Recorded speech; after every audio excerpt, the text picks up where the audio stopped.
Hi everyone, welcome back to my channel. अगर आप channel पर नए हैं तो चैनल को सब्सक्राइब कर लीजिए, वीडियो को लाइक कर दीजिए और नोटिफिकेशन बेल आइकन को प्रेस कर दीजिए।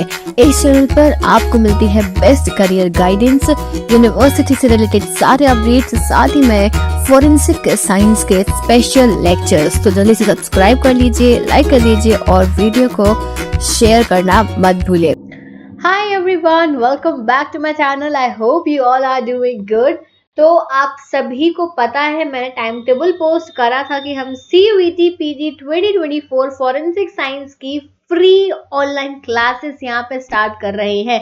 तो जो आपके एग्जाम्स हैं, CUET PG का जो एग्जाम होने वाला है वो आपका 11 मार्च से स्टार्ट होने वाला है।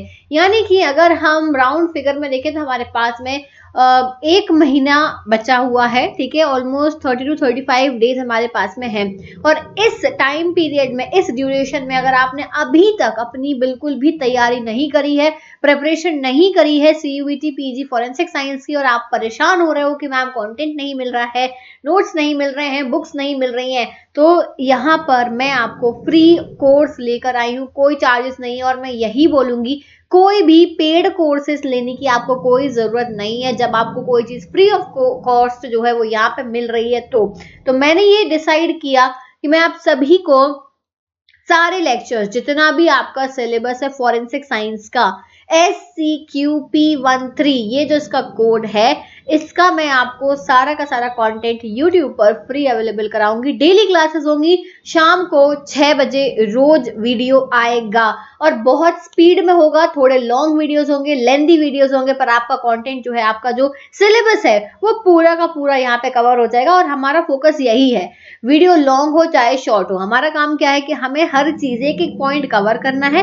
पूरा सिलेबस हमें कवर करना है। सपोर्ट सब एक्स्ट्रा एफर्ट्स दो, थोड़ी एक्स्ट्रा पढ़ाई करो और यहाँ पे आपका जो भी पढ़ाया जाएगा वो आप अपना नोट करते जाओ। और आपको जो है बुक्स वगैरह भी मैं टेलीग्राम ग्रुप में अवेलेबल करा दूंगी, डिस्क्रिप्शन में लिंक मिल जाएगा। तो बिना टाइम वेस्ट करे, बहुत बातें हो गई, हम सीधे पहुंचते हैं लेक्चर की तरफ। एक बात बस बोलना चाहूंगी, अभी तक सब्सक्राइब नहीं करा है तो आपको सिर्फ और सिर्फ सब्सक्राइब करना और नोटिफिकेशन बेल आइकन को प्रेस करना है। सिर्फ इतना सा छोटा सा काम आपको करना है, इसके अलावा बाकी सारे काम मैं कर दूंगी। चलो स्टार्ट करते हैं हम। सबसे पहली चीज यहाँ पे forensic science, introduction to forensic science, जो आपका पहला यूनिट है, मैंने यहाँ पे सिलेबस लिख के रखा हुआ है, वो मैं आपको बता दूं। उस यूनिट में आपको क्या क्या पूछा गया है, आपसे यहाँ पे पूछी गई है कुछ डेफिनेशन, ठीक है। फॉरेंसिक साइंस की क्या डेफिनेशन होती है, आपसे ये पूछी गई है। हिस्ट्री पूछी है, डेवलपमेंट पूछा है, स्कोप पूछा है फॉरेंसिक साइंस का इंडिया में, बेसिक प्रिंसिपल्स है, उसके सिग्निफिकेंस क्या है प्रिंसिपल्स के, ऑर्गेनाइजेशनल स्ट्रक्चर पूछा है, स्टेट और सेंट्रल एफएसएल्स का, एथिक्स पूछे हैं, बस दैट्स इट। बहुत बेसिक सा फॉरेंसिक साइंस के बारे में पूछा गया है, इस वीडियो में पूरा कवर हो जाएगा। अप्रोक्स मैं बताऊं 40 to 45 मिनट्स की वीडियो बनेगी और आपका पूरा यूनिट 1 खत्म हो जाएगा। यानी कि आप एक दिन में अपनी एक यूनिट खत्म कर सकते हो, this is possible.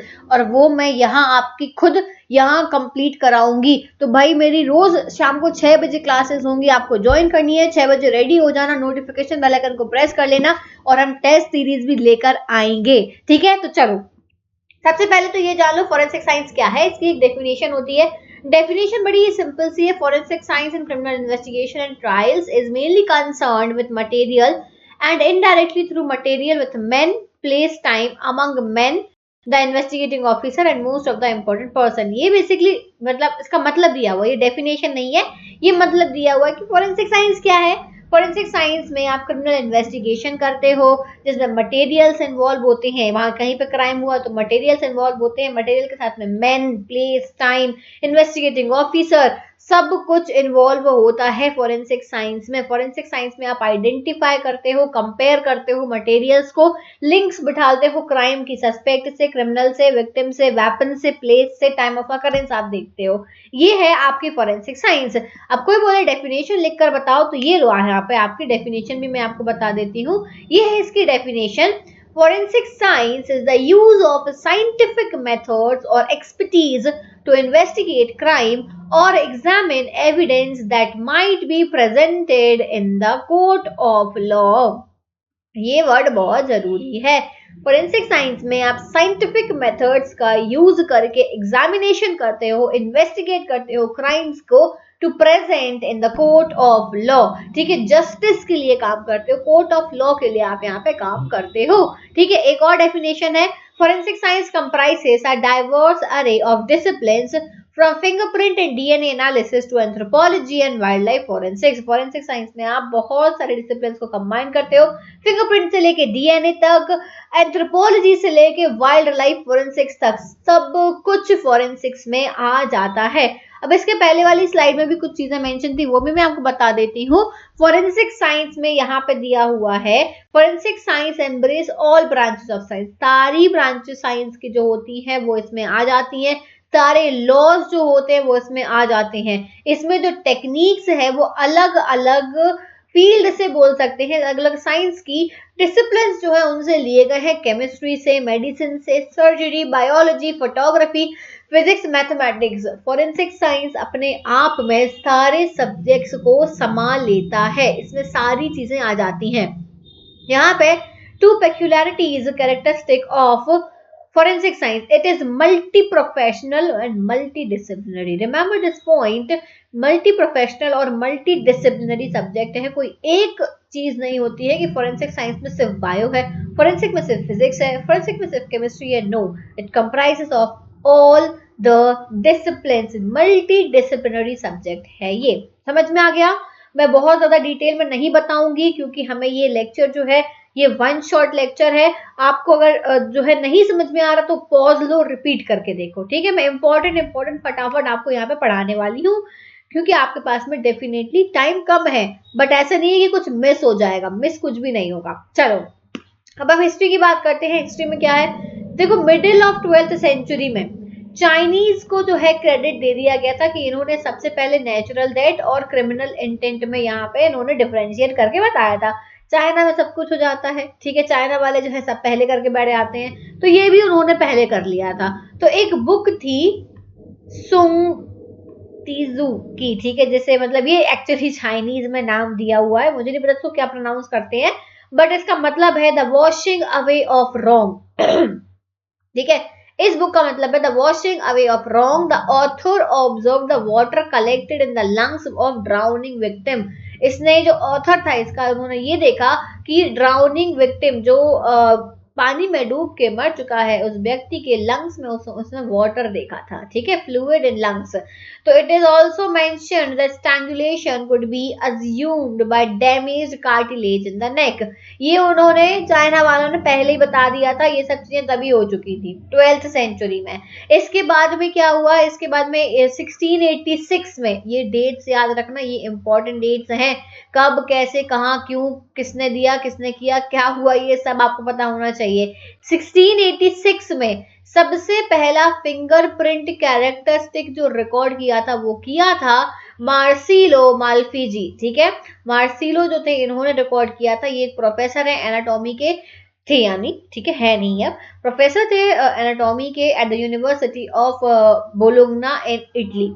माल्फिजी noted in his treatise ridges, spirals, loops in fingerprint. सोचो 1686 के टाइम पे इन्हें इतनी सारी चीजें बता दी, रिजेस होते हैं, स्पाइरल्स होते हैं, लूप्स होते हैं फिंगरप्रिंट में उस टाइम पे। फिर 1775 में स्वीडिश केमिस्ट कार्ल विलियम, ठीक है, इन्होंने जो है फर्स्ट सक्सेसफुल टेस्ट किया था पॉइजन को डिटेक्ट करने, आर्सेनिक का टेस्ट किया था इन्होंने कॉप्स में, बॉडी में उन्होंने आर्सेनिक का टेस्ट करके बताया था 1775 में।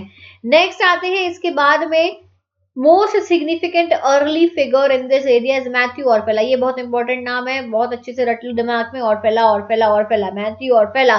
इन्हें फादर ऑफ टॉक्सिकोलॉजी माना जाता है। Mathieu Orfila is considered as father of toxicology. इन्हें किया गया था 1840 में, यहाँ पे इन्होंने फर्स्ट साइंटिफिक मेथड लगा के डिटेक्शन करा था पॉइजन का। ठीक है, पॉइजन का उन्होंने डिटेक्शन करा था। और पहला जो थे इनके बारे में मैंने एक शॉर्ट्स भी डाला हुआ है, हो सकेगा तो मैं यहाँ पिन कर दूंगी, नहीं तो आप शॉर्ट्स में जाके देखना कि मैथ्यू ऑरफेला के पीछे की एक कहानी है कि इन्हें जो है अपने फादर के बिजनेस में कोई इंटरेस्ट नहीं हुआ करता था। ये हमेशा से पढ़ाई में बहुत ज्यादा इन्वॉल्व थे, इन्हें साइंटिफिक चीजों में इंटरेस्ट आता था, तो इन्होंने काफी सारी अपनी पढ़ाई करी पूरी की पूरी। उसके बाद में इन्होंने जो है पॉइजन्स पे काम करना चालू किया। और इन्हें सबसे पहला जो केस मिला था वो यही था कि एक केस था, बेसिकली एक स्टोरी थी कि एक पत्नी ने अपने पति को मारा था, खाने में आर्सेनिक मिला के उसको मार दिया था। तो उस केस पे इन्होंने सबसे पहले काम किया था। फिर 1828 में विलियम नाइकोल ने इन्होंने पोलराइजिंग माइक्रोस्कोप बनाया था 1828 में, ठीक है। मैथ्यू ऑर्फेला ने 1814 में इन्होंने अपनी साइंटिफिक मेथड दी थी पॉइजन डिटेक्शन के लिए। फादर ऑफ टॉक्सिकोलॉजी भी ऑर्फेला को माना जाता है। इसके बाद आते हैं डॉक्टर टाइकमान। टाइकमान टेस्ट जो आप सुनते हो, जो ब्लड में लगाया जाता है, कंफर्मेटरी टेस्ट होता है टाइकमान टेस्ट, तो इन्होंने ही दिया था doctor Teichmann. First micro crystalline test इन्होंने दिया था हीमोग्लोबिन के लिए 1853 में। सन याद रखना, थोड़ी मेरी मेमोरी खराब है, मैं ईयर्स भूल जाती हूँ, मुझे नंबर ज्यादा याद नहीं रहते, बट मैं आपको यही बोलूंगी कि याद रखना, क्योंकि ये चीज जो है एग्जाम से पूछी जाती है, क्वेश्चंस आते हैं, ईयर्स आपसे पूछे जाते हैं। तो जिनकी मेमोरी अच्छी है, जिन्हें नंबर्स याद रहते हैं, वो तो बहुत अच्छे से उनको याद रखना, और जिन्हें नहीं याद रहते उन्हें मैं यही सजेस्ट करूंगी कि आप भी कोशिश करो कि कुछ इंपॉर्टेंट, जैसे हमने मैथ्यू ऑर्फेला की बात करी वो इंपॉर्टेंट है, डॉक्टर टाइकमान की बात करी हमने ये इंपॉर्टेंट है, और जो इंपॉर्टेंट होगी मैं बता दूंगी। जर्मन साइंटिस्ट क्रिश्चियन फ्रेडरिक, इन्होंने जो है फर्स्ट प्रिजम्पटिव टेस्ट दिया था ब्लड का, ये भी इंपॉर्टेंट है। इन्होंने ब्लड का सबसे पहला टेस्ट दिया था 1863 में। 1839 में toxicological evidence at trial was first used. एक Scottish chemist James Marsh test करके एक टेस्ट होता है जो कि आर्सेनिक के लिए किया जाता है, ठीक है। तो 1839 में जेम्स मार्श ने ये सबसे पहले टेस्ट दिया था जो कि आर्सेनिक के लिए किया जाता है। Arsenic detection of arsenic in victims body, victim की बॉडी में आर्सेनिक डिटेक्ट करने के लिए ये टेस्ट होता है। इस टेस्ट को हम मार्श टेस्ट बोलते हैं। जेम्स मार्श ने 1839 में ये टेस्ट दिया था, ठीक है, ये भी इंपॉर्टेंट है। फिर ये आते हैं 1879 में Alphonse Bertillon, he is also very important personality in the field of forensic science. ये जो है इन्होंने एंथ्रोपोलॉजी और मॉर्फोलॉजी का यूज करके पर्सनल आइडेंटिफिकेशन, यानी कि मान लो हड्डी का ढांचा मिला है, ठीक है, स्केलेटन मिला है, स्केलेटल रिमेन्स मिले हैं, तो एंथ्रोपोलॉजी और मॉर्फोलॉजी का यूज करके आइडेंटिफिकेशन कैसे करना है ये इन्होंने बताया था। सो 1879 अल्फांसो वर्टिलॉन, ये भी बहुत ज्यादा इंपॉर्टेंट है। नेक्स्ट बात करते हैं हम यहाँ पे वर्टिलॉन सिस्टम ऑफ एंथ्रोपोमेट्री। वो इन्होंने अपना सिस्टम दिया था एंथ्रोपोमेट्री का, जिसमें उन्होंने ये पूरा बताया था बॉडी के मेजरमेंट्स कैसे लिए जाते हैं, कैसे करे जाते हैं, एक इंडिविजुअल को दूसरे इंडिविजुअल से मेजरमेंट्स के बेसिस पे कैसे कंपेयर किया जाता है, ये सब इन्होंने बताया था वर्टिलॉन। फिर he is also important Galton, Francis Galton 1892, sir Francis Galton, इन्होंने एक बुक लिखी थी फिंगरप्रिंट पर, जिसपे इन्होंने सबसे पहले बताया था कि fingerprint are the unique characters. इनके पहले हेनरी फोल्ड भी आए थे, लेकिन ऐसा नहीं है कि गैल्टन जो थे वो पहले इंसान थे, इनके पहले और भी लोग आए थे जिन्होंने फिंगरप्रिंट पर बात करी थी। बट उन्होंने क्या था, एक ऐसा होता है ना कि हम सिर्फ मुंह से बोल रहे हैं, हम उसको प्रूफ नहीं कर पा रहे हैं। जब आप कोई चीज प्रूफ नहीं कर पाओगे तब तक आपका नाम नहीं उस चीज में माना जाएगा। तो ऐसे बहुत से लोग थे जिन्होंने फिंगरप्रिंट के बारे में बोली चीजें कि अरे यूनिक है, ऐसा है वैसा ये वो, लेकिन इन्होंने क्या करा, इन्होंने एक फिंगरप्रिंट सिस्टम दे दिया था जिसकी वजह से ये प्रूफ हो जाता था कि हाँ फिंगरप्रिंट जो है वो एक तरीके के यूनिक कैरेक्टरिस्टिक है, इसलिए गैल्टन का नाम यहाँ पे लिया जाता है। 1892 में इन्होंने सबसे पहली बुक में फिंगरप्रिंट्स की बुक में यूनिकनेस ऑफ फिंगरप्रिंट बताया था। फिर ये भी इंपॉर्टेंट है सर आर्थर कैनन डॉयल, इन्होंने जो है नोवेल लिखी थी शर्लॉक होम्स। सबने शर्लॉक होम्स या तो देखी होगी या पढ़ी होगी, तो ये बहुत अच्छी चीज थी जिसमें उन्होंने काफी इन्फ्लुएंस करा था साइंटिफिक क्राइम डिटेक्शन मेथड्स के बारे में। तो सर आर्थर कैनन का भी नाम आप याद रखेंगे। Next is Karl Landsteiner, again very important. 1901 में कार्ल लैंडस्टीनर ने ब्लड ग्रुपिंग सिस्टम दिया था, एबीओ ब्लड ग्रुपिंग सिस्टम इन्होंने दिया था। फिर लैंडस्टीनर को फादर ऑफ ब्लड ग्रुपिंग भी माना जाता है, ये भी ध्यान रखिएगा, father of blood grouping Karl Landsteiner. 1910 में अल्बर्ट ऑसबोर्न ने फर्स्ट सिग्निफिकेंट टेक्स्ट दिया था in the field of question document. Now he is also very important personality. देखो मैंने यहाँ डाले तो इंपॉर्टेंट ही नाम है, तो आपको इतने तो याद रखने ही पड़ेंगे। तो 1910 में इन्होंने सबसे पहले जो है क्वेश्चन डॉक्यूमेंट पे बुक दी थी। फिर यहाँ पे यही दिया है कि इन्हें फादर ऑफ क्वेश्चन डॉक्यूमेंट माना जाता है। जो ये father of toxicology, father of blood grouping, father of question document, ये सब आपको याद रखने पड़ेंगे, इंपॉर्टेंट है। Next is okay, Calvin Goddard, ये भी इंपॉर्टेंट है। 1920 में Calvin Goddard refine the technique of fire arm examination by using comparison microscope. Comparison microscope का यूज करके फायर आर्म्स का एग्जामिनेशन आप कैसे करोगे वो उन्होंने बताया था। फिर ये एक he was a pioneer in examination and identification of fire arms, इसीलिए इन्हें गोडार्ड को, कैल्विन गोडार्ड को फादर ऑफ फॉरेंसिक बैलिस्टिक्स माना जाता है। फिर आते हैं sir Edmund लोकार्ड।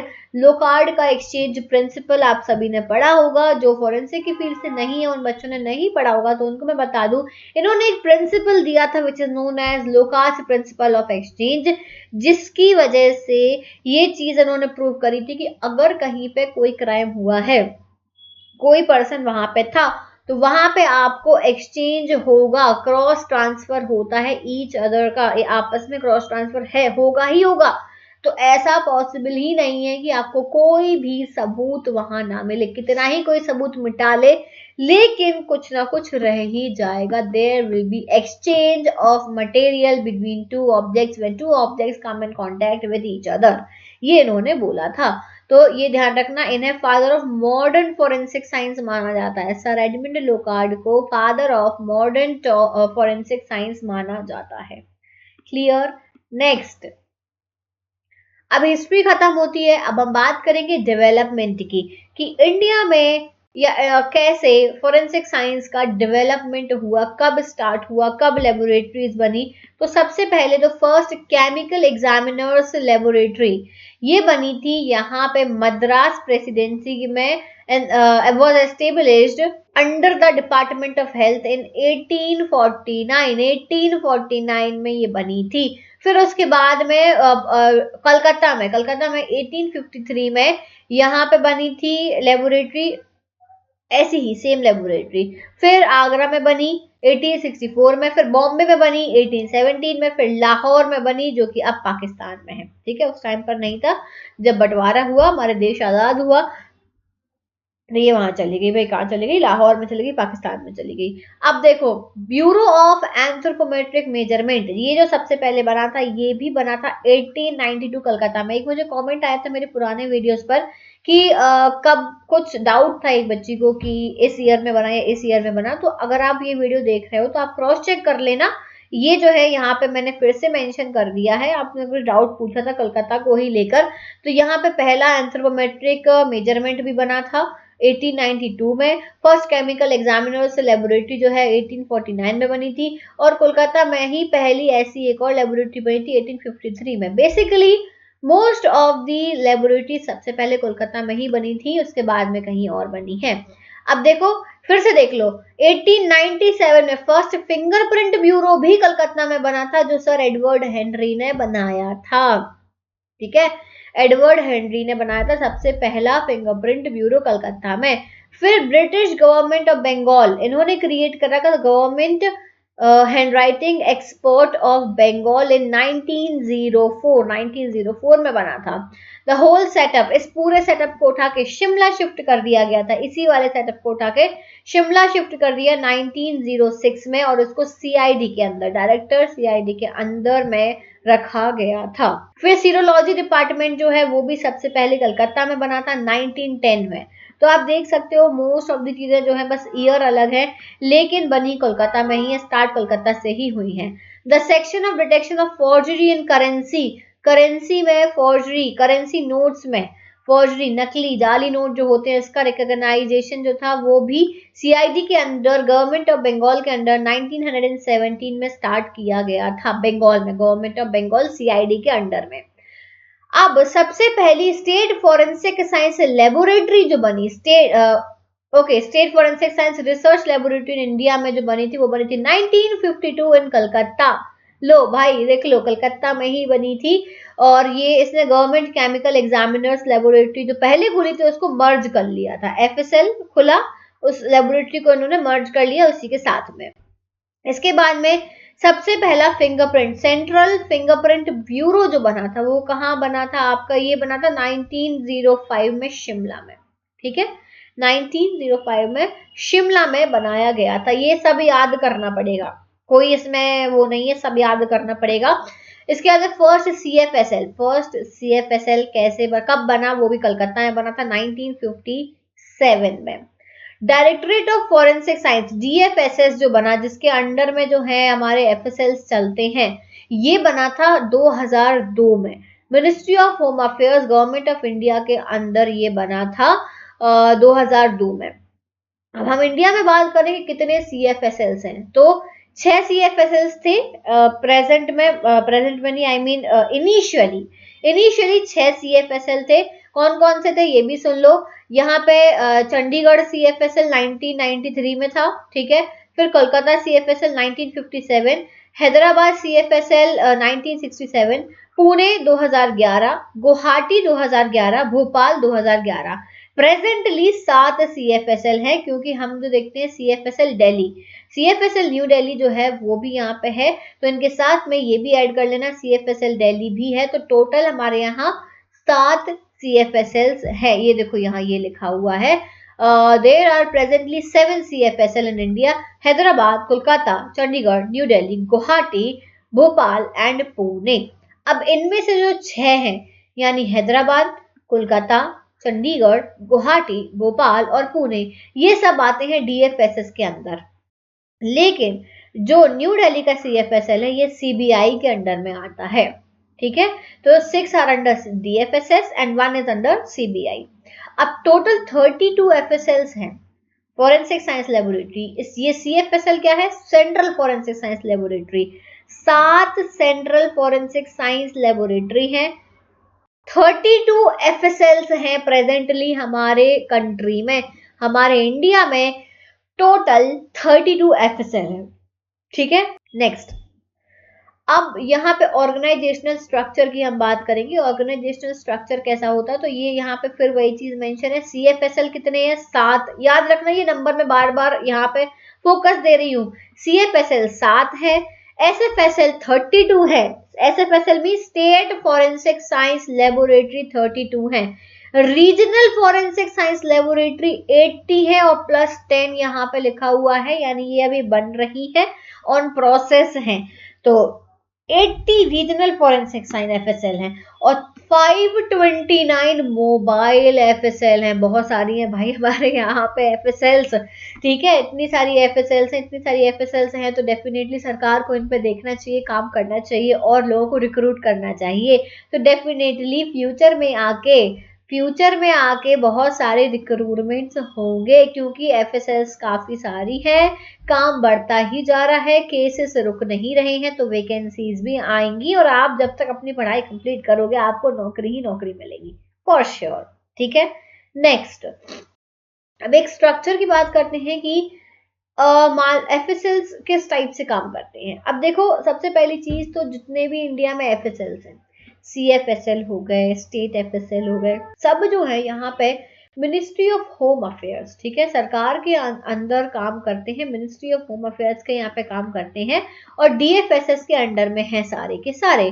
DFSS, directorate of forensic science laboratory, इसके अंडर काम कर रही हैं, एक्सेप्ट जो न्यू दिल्ली CFSL है, वो मैंने अभी आपको बताया था, न्यू दिल्ली CFSL जो है वो काम करता है आपका CBI के अंडर में, ठीक है। तो 7 CFSLs हैं।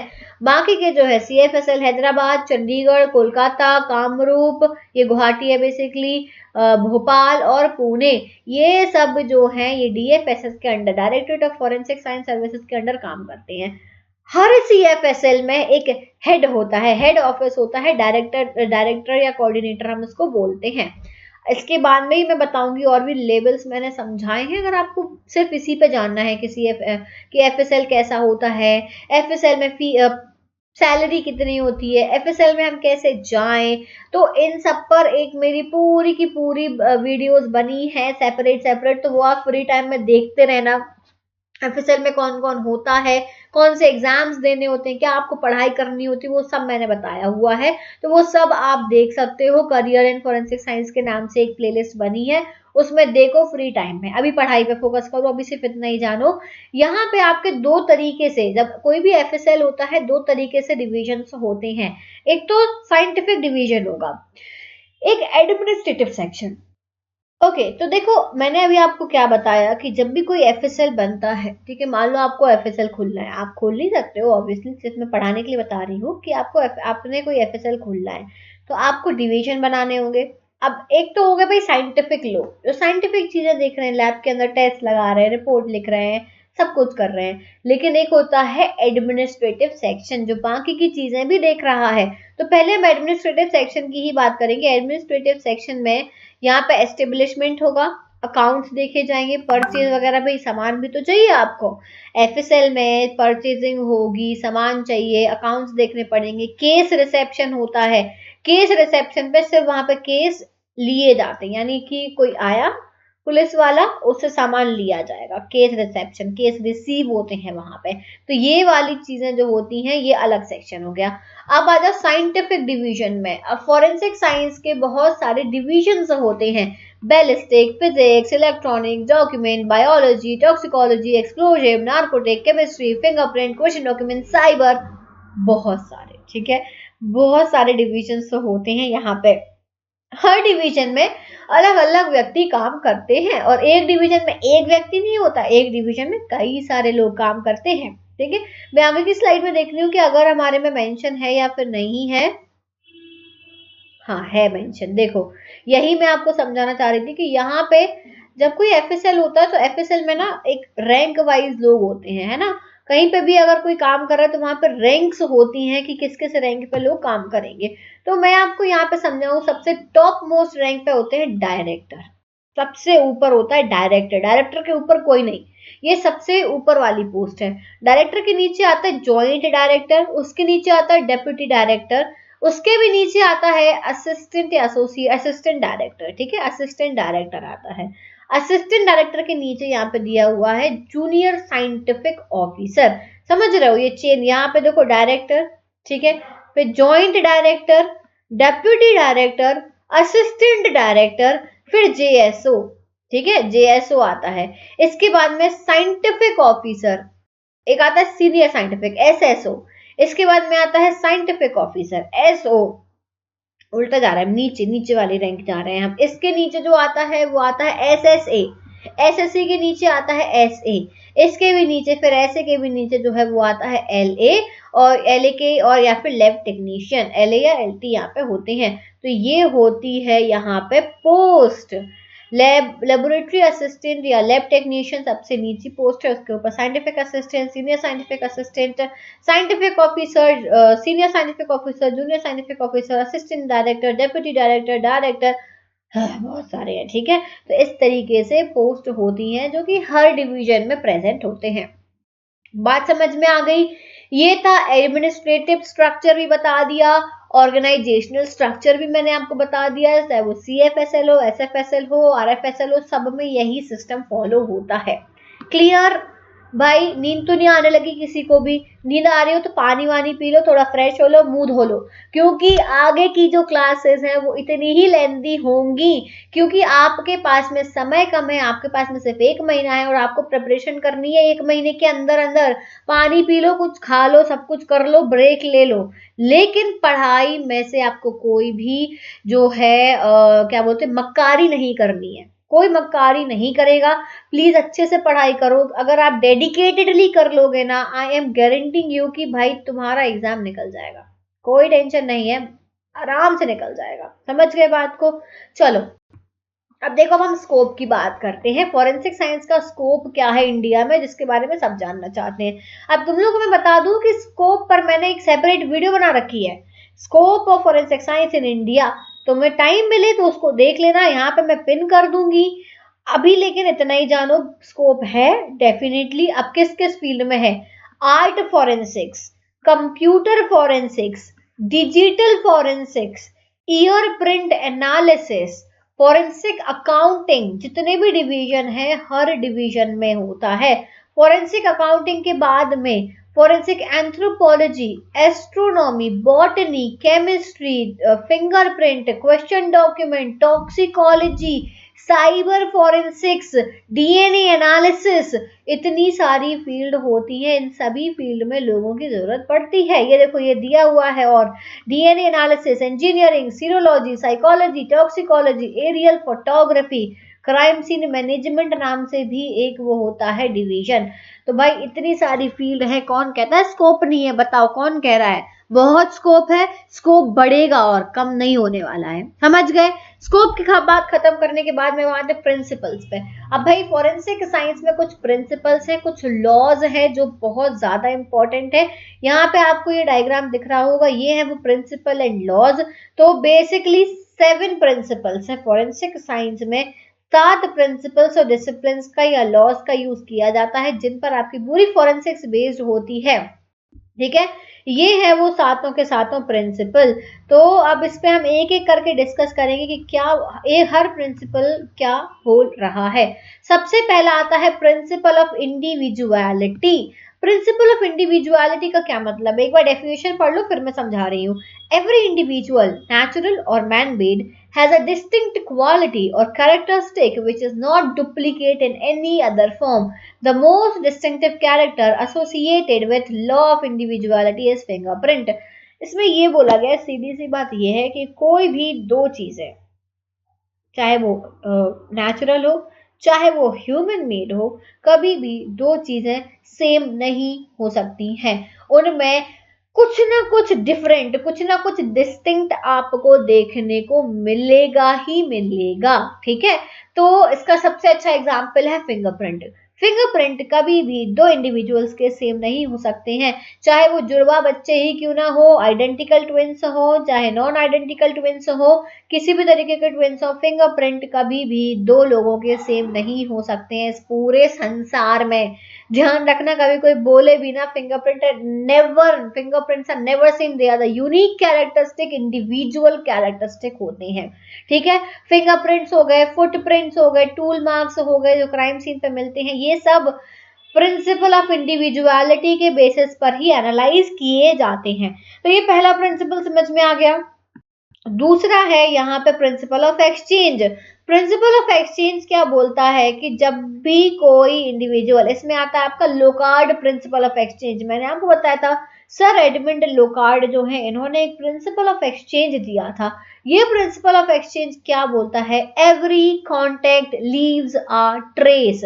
सीधी सी बात, एवरी कॉन्टेक्ट, आपने मान लो मैंने ये स्केल छुआ, अब स्केल छूने, ग्लव्स से छुआ है और ग्लव्स पहने हुए हैं, मैंने हाथ में ग्लव्स से स्केल छुआ और बाकायदा साफ करके रख दिया। अब तुमको क्या लग रहा है इसमें कुछ नहीं मिलेगा? Not at all possible. कुछ ना कुछ आपको, आप उस जगह पर तो गए थे ना, स्केल उठाने के लिए मैं उस जगह पे तो गई ना। तो every contact leaves a trace. तो कभी भी क्राइम हुआ है तो वहां पे कुछ ना कुछ कांटेक्ट मिलेगा, चाहे विक्टिम के साथ कांटेक्ट मिले या ऑब्जेक्ट के साथ कांटेक्ट हो, कुछ ना कुछ ट्रेस एविडेंस वहां पे रह ही जाएगा और वो आपको इन्वेस्टिगेशन में हेल्प करेगा। Is that clear? तो ये हो गया principal of exchange which was given by sir Edmund लोकार्ड। इसके बाद में आता है लॉ ऑफ प्रोग्रेसिव चेंज। अब लॉ ऑफ प्रोग्रेसिव चेंज का मतलब समझे। लॉ ऑफ प्रोग्रेसिव चेंज का मतलब होता है कि टाइम के अनुसार हर चीज चेंज हो जाती है। मान लो कोई क्राइम सीन था, कल ही क्राइम हुआ है, ठीक है, उस क्राइम सीन पर अगर कल ही फोरेंसिक टीम पहुंच के एविडेंसेस कलेक्ट कर लेती है तो उनको सब एविडेंस बिल्कुल जो के त्यों उसी स्टेज पे मिल जाएंगे। ठीक है, लेकिन मान लो छोड़ दिया क्राइम सीन, ठीक है, वहां पे पता चले 1 महीने बाद जा रही है टीम, तो क्या वहां पे सामान चेंज नहीं होगा? क्या वहां पे एविडेंसेस जो है वो डिस्ट्रॉय नहीं होंगे?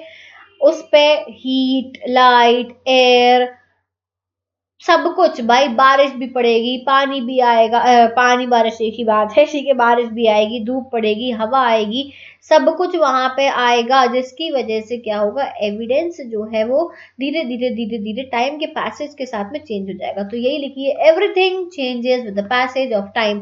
जितना देर लगाओगे उतना ज्यादा जो है एविडेंस डिस्ट्रॉय होता जाएगा, अनरिकग्नाइजेबल हो जाता है। ठीक है, एविडेंसेस, ट्रेस एविडेंसेस से खत्म हो गए, कोई मार्क्स मार्क्स थे वो डिस्ट्रॉय हो गए, ठीक है, तो कंटेमिनेट हो गए, तो ये सब प्रॉब्लम्स आती हैं। तो लॉ ऑफ प्रोग्रेसिव चेंज यही बोलता है कि everything changes with the passage of time and its impact on criminal investigation is immense because the crime scene and the criminal undergoes changes and sometimes become unrecognizable. Criminal को तुरंत पकड़ लो तो पकड़ लो, अब तुमने क्रिमिनल को पकड़ने में देर कर दी, एविडेंस भी डिस्ट्रॉय हो गया, एविडेंस के साथ साथ में जो क्रिमिनल था वो भी चेंज हो गया, पता ही नहीं चल रहा है कि यही क्रिमिनल था। तो ये सब चीजें लॉ ऑफ प्रोग्रेसिव चेंज में बताई गई है। नेक्स्ट आता है, next is principle of comparison. Principle of comparison का मतलब समझ ही रहे होगे आपकी, only the likes can be compared, हाँ लाइक्स ही कंपेयर कर सकते हैं, ठीक है। इसका मतलब ये है कि कैसे समझाऊं, चलो पहले मैं इसको रीड कर रही थी फिर मैं आपको समझा रही हूँ। It emphasize the necessity to provide like or similar type of sample. अब मान लो मैं इसको और इसको कंपेयर करने लगूं, कोई सेंस है इस चीज का? ये तो दिख ही रहा है कि अलग है, कोई सेंस ही नहीं है, इसमें कुछ सिमिलैरिटी है ही नहीं। तो ये प्रिंसिपल यही बोलता है कि only likes can be compared, यानी कि मैं इस स्केल को एक दूसरे स्केल से ही कंपेयर करूंगी, ऐसा नहीं कि कुछ से भी कंपेयर करने लगे। जब कोई चीज में सिमिलैरिटी है, ठीक है, कोई सैंपल सिमिलर है, कोई स्पेसिमेन सिमिलर है और वो आइटम क्वेश्चन है, मतलब मुझे डाउट है कि नटराज वालों ने नहीं बनाया है, ये नटराज की कॉपी है, तो मैं नटराज का ओरिजिनल लेके आऊंगी, कॉपी से कंपेयर करूंगी, तो वो कंपैरिजन होता। अब मैं स्केल को पेन से कंपेयर करूं, ये कोई सेंस नहीं बनता बात का। समझाने के लिए मैं बता रही हूँ, समझ में आ रहा है या नहीं। तो ये लॉ जो है, ये प्रिंसिपल यही बोलता है कि only likes can be compared, जिस पर डाउट है उससे कंपैरिजन करो, ठीक है। हमेशा क्वेश्चन आइटम के साथ में कंपैरिजन होता है, वो भी सिमिलर होना चाहिए, तब तो कंपैरिजन होगा। For example in any murder case if a bullet is found from the body of the deceased, मान लो बुलेट मिली है किसी बॉडी से, तो expert opinion state that the bullet has been fired from high velocity firearm. अब expert ये बोल रहा है कि कोई बहुत हाई वेलोसिटी फायरआर्म से फायर हुई है, तो अब आप उसको अगर शॉटगन या पिस्टल से वो करोगे तो वो यूजलेस है, तो आपको क्या करना होगा, रिवॉल्वर की बुलेट से कंपैरिजन करना होगा। ये चीज समझ में आई? तो इस चीज का ध्यान रखना, only likes can be compared. Principle of comparison हो गया। Principle of analysis, principle of analysis क्या कहता है? एनालिसिस है principal also possesses a great significance in the laboratory investigation of the clue material. The analysis can be no better than the sample analyzed. भाई improper sampling होगी अगर contaminate कर दिया। अब यहाँ पे ये प्रिंसिपल ये बोलता है कि अगर आप सैम्पलिंग सही करोगे, यानी फॉरेंसिक टीम जो है या इन्वेस्टिगेटर जो है वो क्राइम सीन पे जाके प्रॉपर सैंपल्स कलेक्ट करेगा, प्रॉपर एविडेंसेस कलेक्ट करेगा, तभी जाके प्रॉपर एग्जामिनेशन हो पाएगा। यानी कि कलेक्शन, पैकेजिंग, फॉरवर्डिंग बहुत अच्छे तरीके से प्रॉपरली होनी चाहिए, तभी जो है एक्सपर्ट जो होगा वो उसका इफेक्टिव यूज करके प्रॉपर रिजल्ट दे पाएगा। यही बोलता है प्रिंसिपल ऑफ एनालिसिस। बस इतनी सी ही बात है। फिर आता है law of probability. Probability law क्या है? All the identification and identities are sometimes consciously and unconsciously correct based on the circumstances. जो भी यहाँ पे ये बोल रहे हैं, सीधी सी बात है कि जब हमें कोई एविडेंस मिला, ठीक है, कोई क्राइम सीन हुआ है, तो कभी भी हम क्या कर सकते हैं कि हम उससे अंदाज लगा सकते हैं ये चीज मिली है। यानी कि एक जो पुलिस वाला होता है, जब वो वहां पे पहुंचता है, पुलिस ऑफिसर जब पहुंचता है, तो उसको क्राइम सीन देख के, एविडेंसेस देख के आधे से ज्यादा सिनेरियो समझ आ जाता है कि अच्छा ये इस तरीके से हुआ होगा। लेकिन वो एविडेंसेस जो है वो एफएसएल तक क्यों आते हैं? जिससे कि उन्हें एक रिटन प्रूफ मिले, हम प्रूफ कर सकें कि ये चीज जो मुझे लग रही थी ये मैंने प्रूफ कर दी, ये रही उसकी रिपोर्ट। बस यही है, समझ गए? तो यहाँ पे ये बोल रहे हैं लॉ ऑफ प्रोबेबिलिटी में कि कॉन्शियसली अनकॉन्शियसली आप वहां पे जो भी आपको सामान मिला है सर्कमस्टेंसेस के बेसिस पर आपको समझ में आ जाता है। यहाँ लिखा है forensic analysis depends on discovering traces. आप वहां ट्रेस एविडेंसेस ढूंढोगे, क्योंकि कोई क्राइम करने के बाद में कोई ऐसा नहीं होता कि हमने क्राइम करके पड़ी है, बॉडी पड़ा है, यहाँ पे वेपन पड़ा है सब कुछ नहीं। अगर कोई क्राइम कर रहा है तो वो पूरा वहां साफ सफाई करके निपटारा करके निकलेगा, तो आपको वहां पे कुछ नहीं मिलने वाला, आपको वहां पे से ट्रेस एविडेंसेस ढूंढने हैं। अगर कोई ट्रेस नहीं मिले तो सस्पेक्ट को आइडेंटिफाई करना इम्पॉसिबल है, और अगर ट्रेसेस मिले हैं तो वो एनालाइज किए जाएंगे, रिजल्ट बनाए जाएंगे और रिजल्ट उसके हिसाब से निकाले जाएंगे और फिर जो है समझ में आ जाएगा कि क्या कैसा सीन था, क्या लफड़ा है। प्रोबेबिलिटी का लॉ यही बोलता है कि आप आइडेंटिफाई कर सकते हो, ठीक है, कॉन्शियसली या अनकॉन्शियसली वो चीजें सही होती हैं, डेफिनेटली आपको पता होता है एक अंदाज। अब मान लो हम अंदाज ही तो लगाएंगे ना, ऐसे हर किसी का डीएनए, हर किसी का ब्लड कलेक्ट करके तो हम उसको डीएनए एनालिसिस के लिए भेज नहीं देंगे, लेकिन मैं उस क्राइम सीन को देख के ये बता सकती हूँ कि भाई अगर इस आदमी की मौत हुई है, अगर इसका मर्डर हुआ है, तो इसका घर का ही आदमी इन्वॉल्व है, क्योंकि मुझे सर्कमस्टांसेस देख के ये प्रोबेबिलिटी लग रही है, तो मैं इसके घर के इंसानों का ही सैंपल कलेक्ट करके फॉरेंसिक लैब में एग्जामिनेशन के लिए भेजूंगा। समझ में आ गया? Law of probability, forensics probability पे काम करती है। आई बात समझ में? Next, law of circumstantial fact. देखो अब ये सर्कमस्टेंशियल फैक्ट्स क्या बोलते हैं? Facts never lie but main can lie. इसका मतलब ये होता है eyewitness testimony, victim's statement, and so forth. Anytime people are called upon to provide evidence, there is a chance that the evidence they supply is inaccurate. किसी को बोलते ना क्या बोलते हैं? आई विटनेस को हिंदी में क्या बोलते हैं? चलो बता देना, मुझे याद नहीं आ रहा, एकदम से क्लिक नहीं हो रहा है। जो आई विटनेस होता है, जिसने आंखों से देखा है कि क्राइम हुआ है या कुछ हुआ, यानी कुछ विटनेस जो वो अपने मुंह से जाके बोल रहा है कोर्ट में, तो देयर इज अ चांस कि वो झूठ बोल सकता है, पैसे खिला के झूठ बुलाया जा सकता है, दैट इज वेरी इजी, है ना। लेकिन आप वहां पे जो हमें चीजें मिली है, ठीक है, जो हमें एविडेंसेस मिले हैं, वो कभी झूठे नहीं हो सकते हैं, ठीक है। हाँ, इम्प्लांट कर देना एविडेंस को और फिर उसको एक सिनेरियो बना देना, वो थोड़े टाइम के लिए पुलिस को गुमराह कर सकता है, लेकिन at the end of the day वो क्या बोलते हैं, जो सच्ची चीजें हैं वो सामने आ ही जाती हैं। सो ये कई बार अनइंटेंशनली भी हो सकता है कि जैसे किसी ने कुछ देखा, किसी ने कुछ आके वहां पे अपना टेस्टिमनी प्रेजेंट कर दिया कि जज साहब मैंने इस आदमी को यहाँ अंदर जाते देखा था, ये इतने बजे गया था, इतने बजे बाहर आ गया था। तो ऐसा ऐसा हो सकता है। कई बार वो जानबूझ के नहीं बोल रहा होता है, लेकिन उसका स्टेटमेंट जो है अनइंटेंशनली गलत होता है कि भाई गया था निकल आया, कुछ और काम भी तो करके जा सकता है ना वो। तो ये चीज कई बार हो जाती है, कई बार डेलिबरेटली झूठ बोला जाता है, एग्जैचुरेट किया जाता है, क्योंकि उस केस को घुमाना है। तो यहाँ पे ये लॉ ये बोलता है कि भाई पर्सन जो है वो झूठ बोल सकता है, लेकिन जो फैक्ट है वो कभी झूठे नहीं हो सकते हैं, एविडेंसेस कभी झूठे नहीं हो सकते हैं। Is that clear? So law of circumstantial fact यही बोलता है। इतने ही थे, देखो 7 थे, 7 खत्म हो गए हैं। इसके बाद में आता है एथिक्स। एथिक्स की बात करें तो फोरेंसिक साइंस में एथिक्स का रोल बहुत ज्यादा इंपॉर्टेंट है। एक आइडियल ह्यूमन बिहेवियर क्या होना चाहिए कि आप हमेशा अपने उसूलों पे, प्रिंसिपल्स पे काम करो, एथिक्स पे काम करो। अब चाहे उसका गुड रिजल्ट निकले या बैड आउटकम पड़े, पर आपको हमेशा हमेशा अपने एथिक्स पे काम करना है, मॉरल्स पे काम करना है।